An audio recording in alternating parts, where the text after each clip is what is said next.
The Oracle ASMR.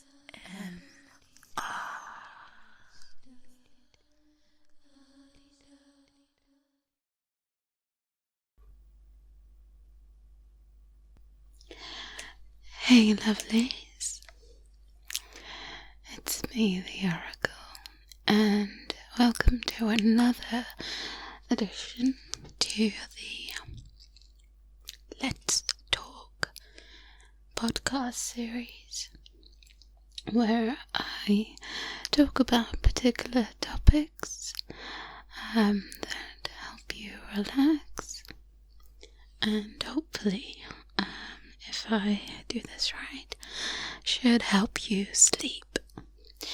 And today's topic is dreams. So this, for me anyway, is quite a big topic, mainly because I could probably talk quite a bit about dreams. And when I say talk, I actually mean ramble, because I ramble a lot. For anyone that's new, I do ramble, it's just natural. But I wanted to give this particular topic a little bit of structure, because there's a lot of information, a lot of interesting things actually. So I'm going to try, I've put some bullet points, I'm going to try and keep it on topic and structured. But if I do stray, then hey, it wouldn't be an Oracle podcast without a little bit of straying. So I wanted to cover some of the science behind it and what I managed to pull up on Google. And I guess the best place to start talking about dreams is actually to talk about sleep, because our dreams usually, and I say usually because there are a few exceptions, happen while we sleep. And of course, sleep itself is really, really important. It's part of why I make the content on my channel for you. And not to mention that as humans, we do require some sleep, some more than others, and it's questionable as to how many hours of sleep we need per night. But we can all agree that at some point we do all need sleep. And sleep, and quality sleep, it is not always easy for us to achieve.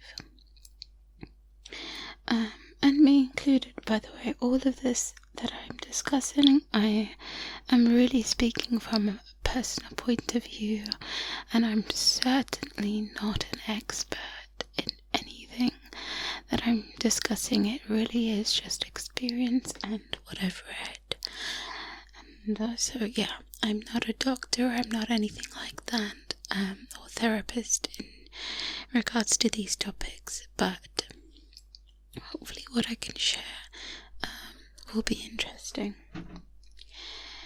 So the process of sleep, I suppose all of that, really, when we're looking at the body and the science behind it, all of that really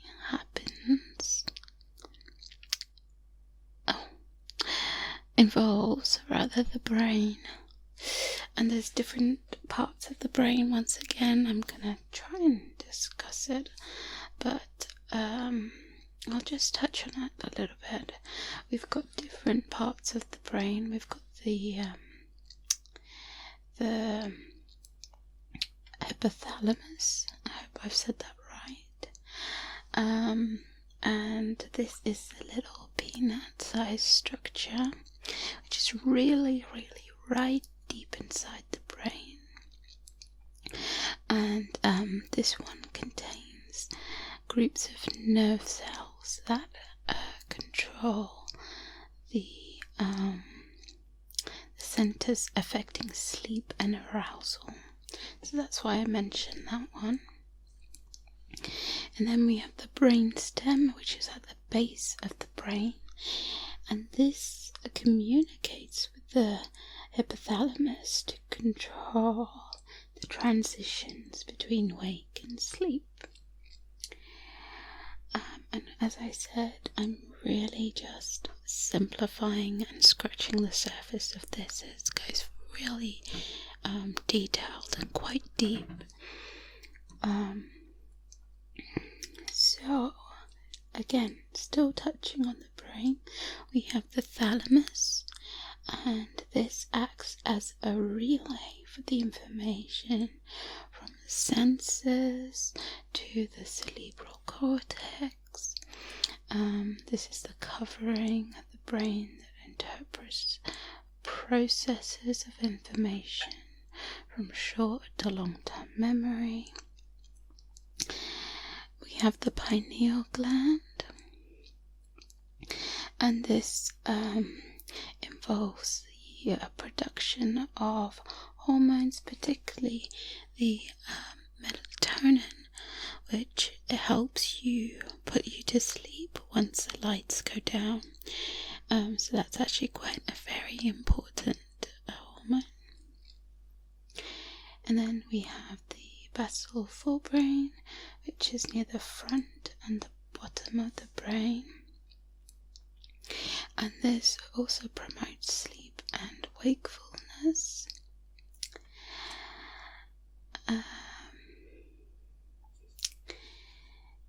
And then we have the amygdala, which is an almond-shaped structure involved in processing emotions, and it actually also increases activity during REM sleep.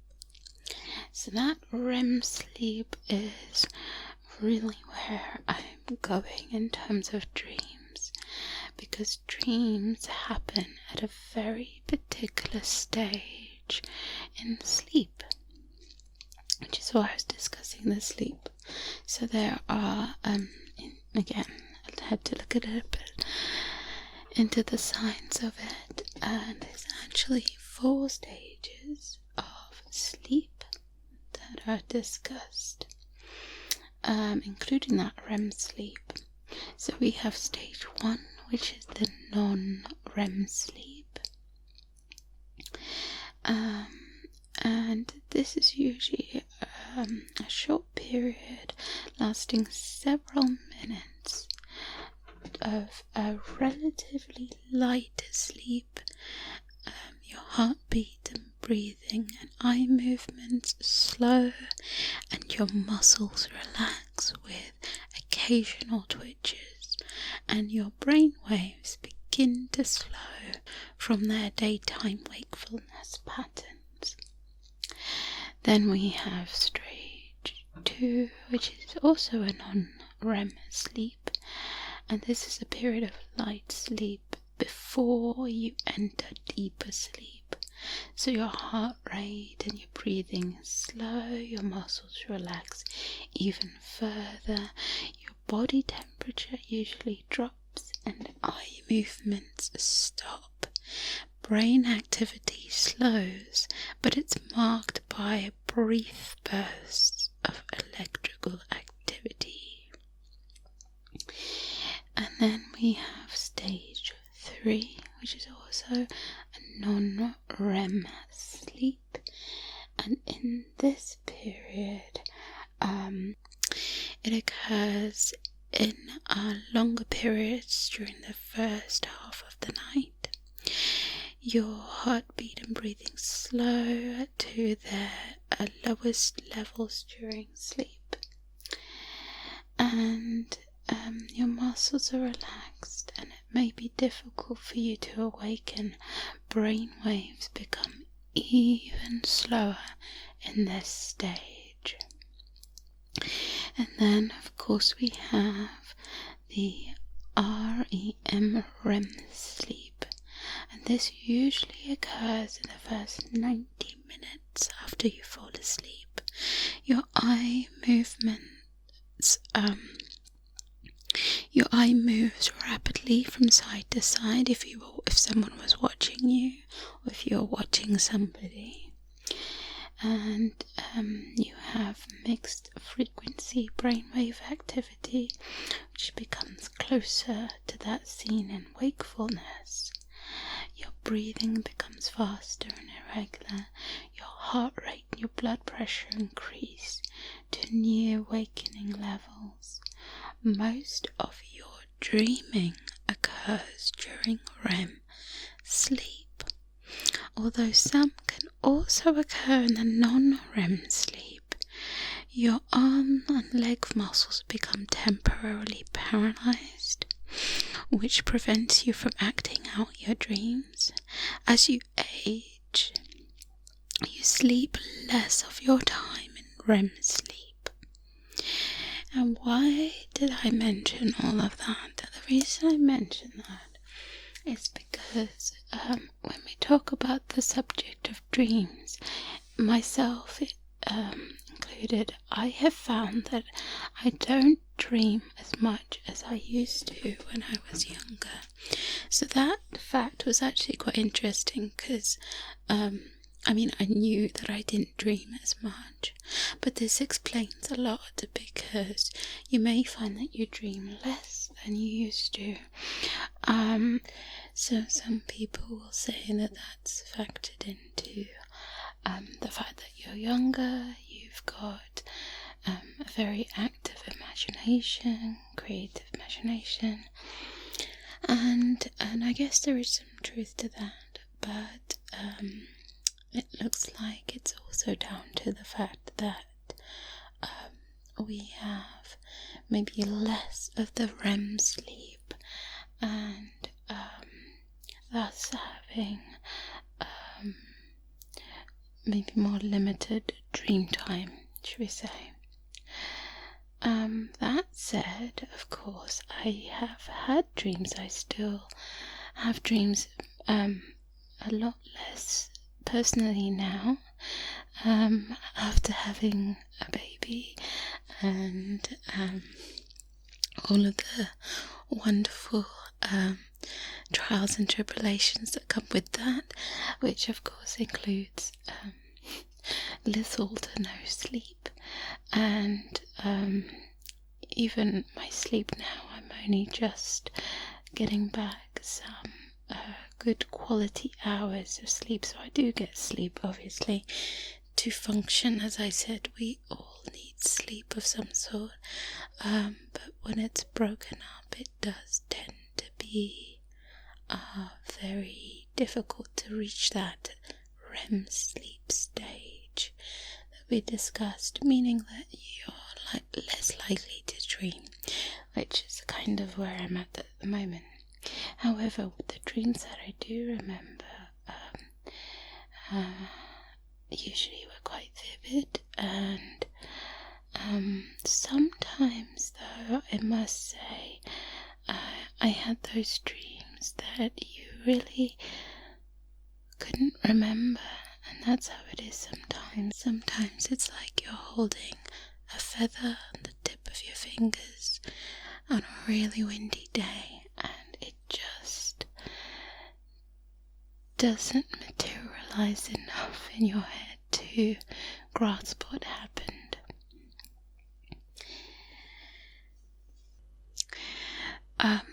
It's actually recommended that if you'd like to remember, of course, that you keep a dream journal. I did try this a couple of years ago because I had a series of dreams that were just not only recurring, but they were just so strange, and I wanted to get to the bottom of them. But I did find that I was forgetting things, and it's really frustrating. But the dream channel is not only useful, but it really does help piece things together. So that is brings me to something else regarding dreams. So once you've remembered what happened in your dream, a common theme or thing that you'll realize is that most of the time those dreams that you have are quite strange, and if you're looking at them trying to understand what they mean, it's not always literal. Well, from my experience and from what I have read by those that know a lot more about dreams, there are many people out there, experts, science, that look at dreams, analyze them, and try to get some meaning, understanding, try to figure out why it is we dream certain things, what certain topics, why we see things, why we experience particular things in our dreams. Because while dreams are really quite personal, what's interesting is when you get online, you join forums, you look at these communities, you'll find that some dreams are actually not as strange or as uncommon as you think, and you'll find that some people have actually dreamed the same thing or similar things, which is, I find, fascinating, and it's also why I think it's important to discuss it and important to talk about it. So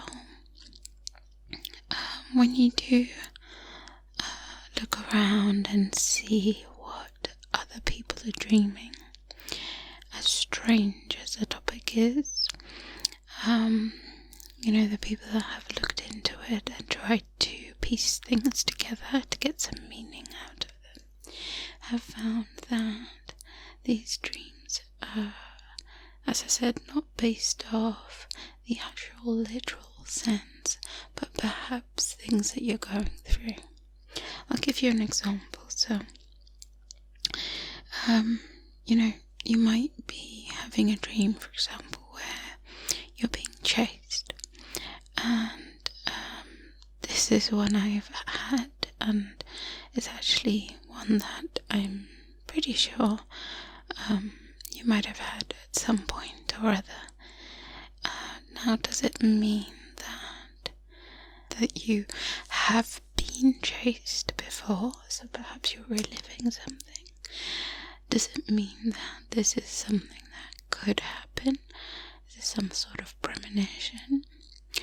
Or, which is something else that some people have concluded, is it perhaps deeper than that, and could be your subconscious saying that you are anxious about something, there's something that you don't want to handle, and you just trying to run away from something, perhaps.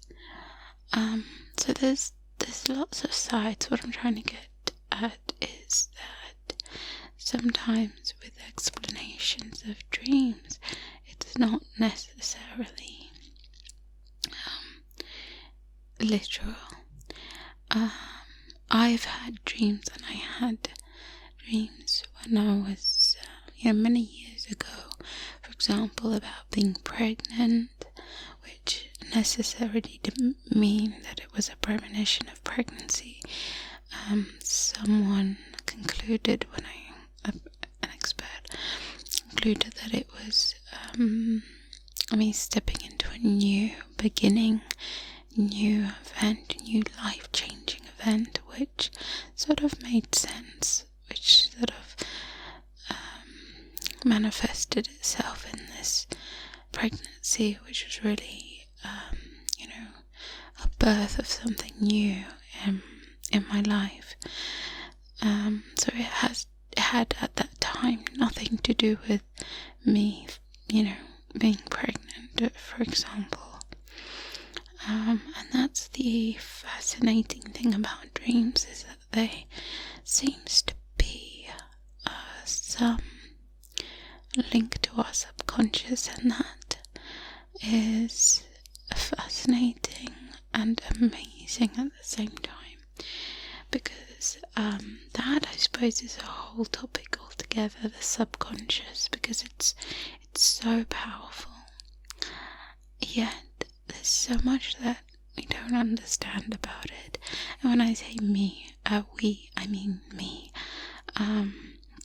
For the most part, it's there, but there's still so much about the brain, about how this amazing part of our body works, and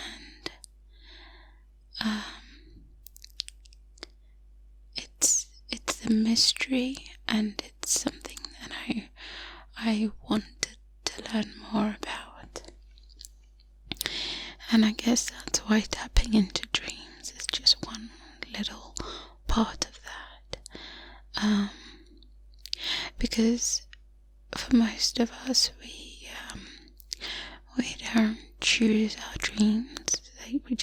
They sort of happen. However, brings us on to another side topic of dreams. There are ways, of course,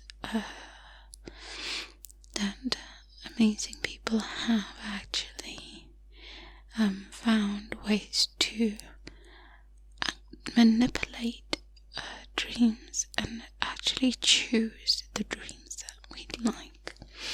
And there is a term for this called lucid dreaming.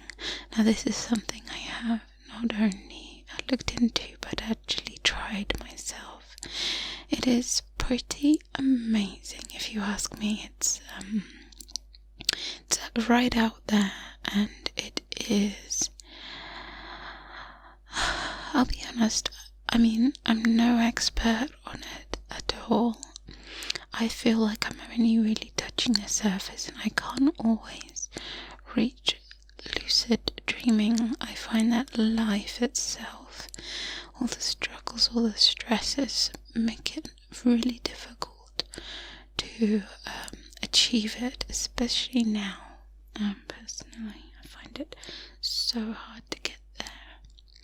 But when you do, the rewards are amazing, because I think it does get you closer to understanding that powerful side of our brain. And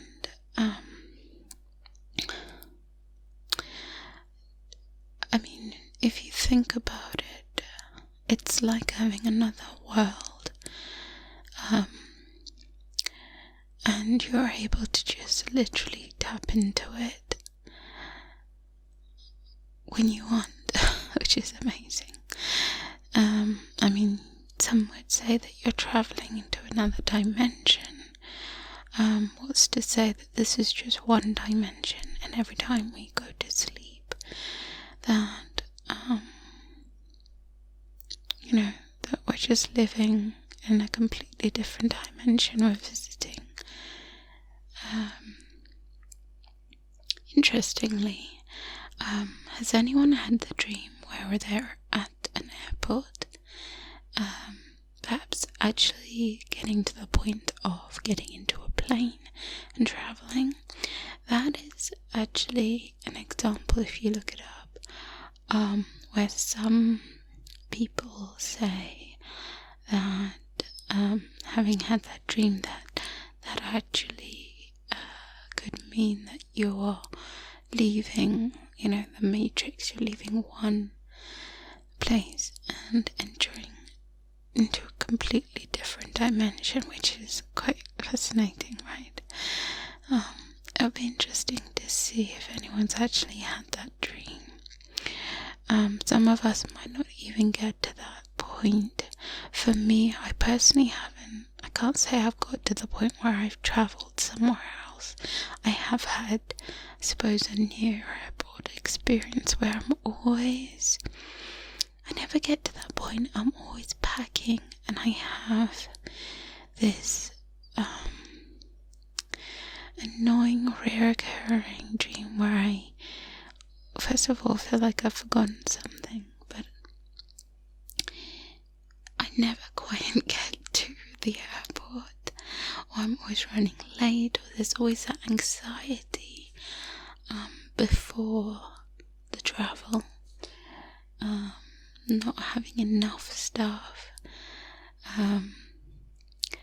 or having the suitcase, trying to pack last minute. That's one I've had a lot, where it's literally down to the last few minutes, and for some reason or other I haven't packed, and I'm having to do it really quickly, trying to figure out what to stuff in there so fast, and I've got someone saying, come on, we gotta go, and I'm there, packing these things and trying to figure out what I need to pack. It's actually quite a stressful dream, actually, and I've had that a few times. As I said, I've never got to the airport. It's always that, and that is a dream I've had a few times. It'd be interesting to see if you've had that and what you think about that. As I said, I love hearing about what you make of dreams. I think we can all analyze dreams. We can all give our opinions about what we think they mean. I'm happy to listen to what everyone has to say, really. And so yeah, I think I'm only really scratching the surface with this podcast on dreams. I just wanted to bring up the topic, I suppose, and give a little bit of background, because sleep and dreams, go hand in hand, and it's also part of what I do. I have this channel, I Want You to Sleep, thus hope you have the lovely dreams. And with dreams, while they can be good, they can also be quite negative, and I don't just mean the anxiety-ridden ones. Sometimes dreams can take a turn for the worst, and we tend to call these so-called dreams nightmares, and I'm sure I can pretty much bet on it that we've all had a nightmare or two in our past.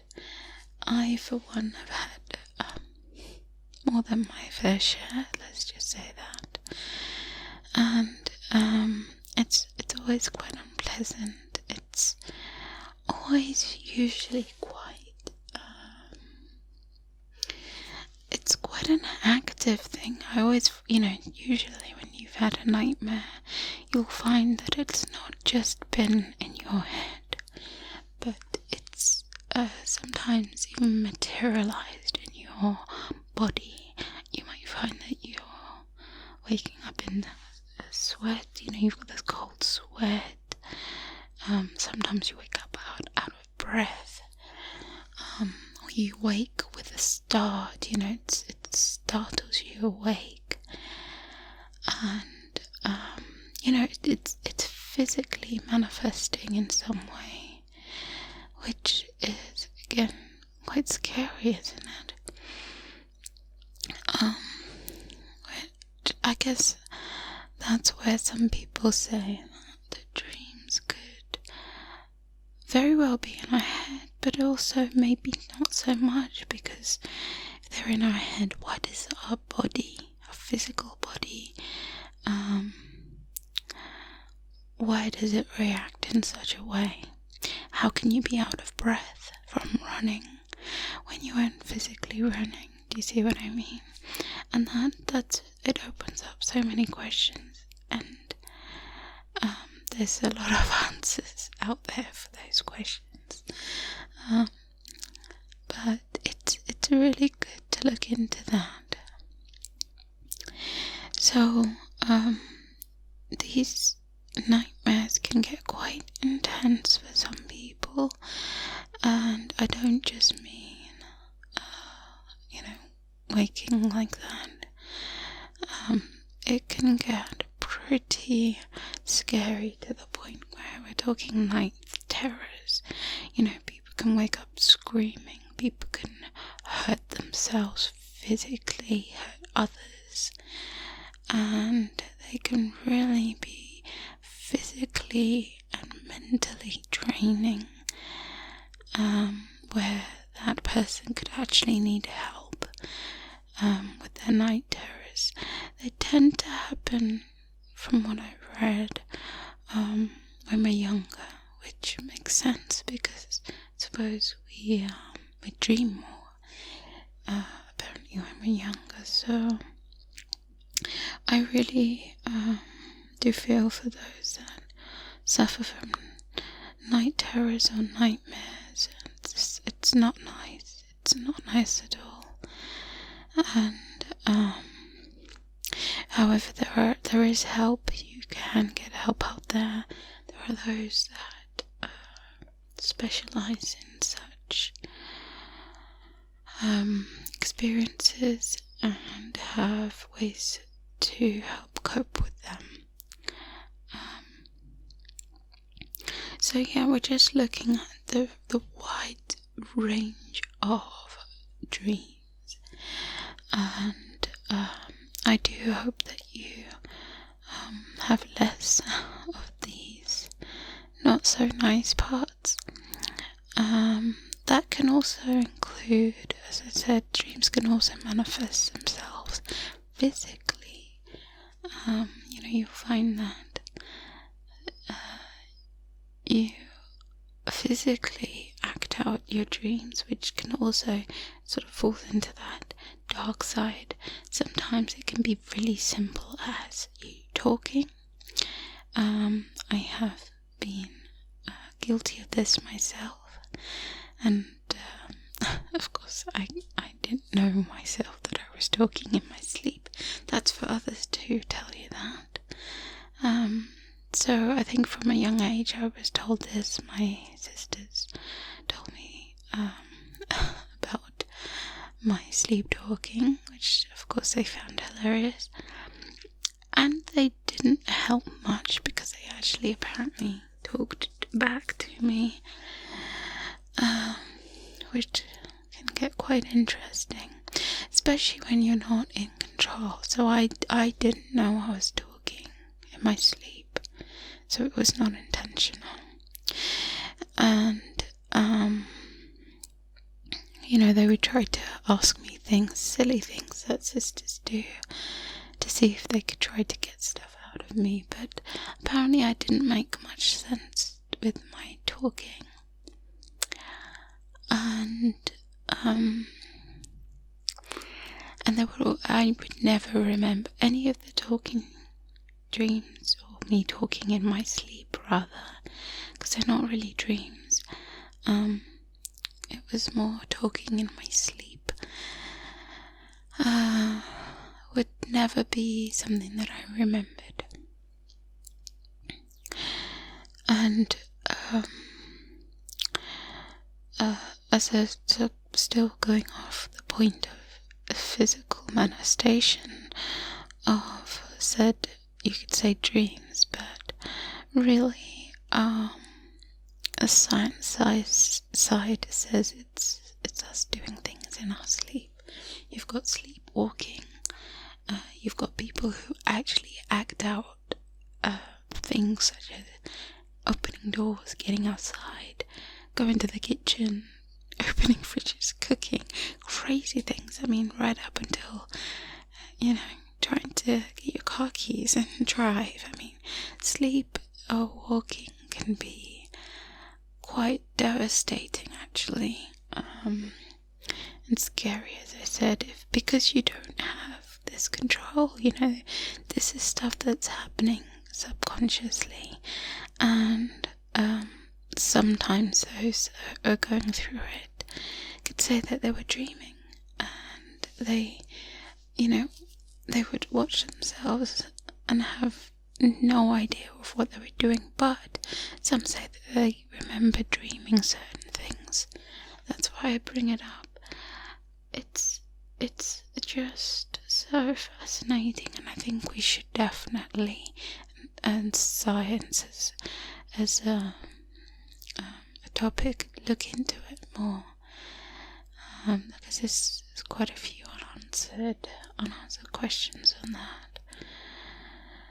So it makes me wonder what more we can do utilizing sleep and dreams, since there seems to be this connection between our mind, body and soul, let's say.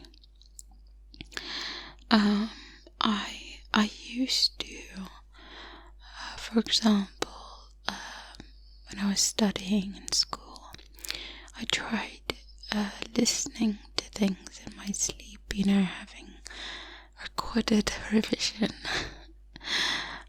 notes, listening to that, hoping that if I utilized sleep, that somehow that would go in subconsciously. Did it work? I don't know, but I think I didn't do too terribly. So maybe it did. And some people say that they have found, they've learned whole languages like that. I mean, so what does that say about our subconscious? What does that say about the dream realm, the whole sleep? So yeah, I think maybe there's something to the whole subliminal thing. Maybe there's something to utilizing lucid dreaming. Can we learn things if we intentionally dream particular topics? So those are some questions to throw out there. As I said, I knew this topic would open up lots of questions, and I feel like I'm only scratching the surface, so I'm going to draw a line in it here. And I haven't even gone into all the dreams I've had, but I'd be interested to know what dreams you've had. I will throw one out there that's just come to mind. I used to have this one so much, but I just remembered it. It's a recurring one, but I always had this dream of a crocodile. Again, doesn't always make sense, but a crocodile, really large one, chasing us, I believe, because it was not just me, family members or loved ones around in the house. So somehow we were locked in the house. I just remembering opening doors and climbing up on things, being chased by this crocodile, and somehow the crocodile was able to get into doors and rooms. But yeah, that's a crazy one, but also one I've never quite got the answers to, because it was so specific. Why crocodile? Why? How could this crocodile open doors? Why was it so big?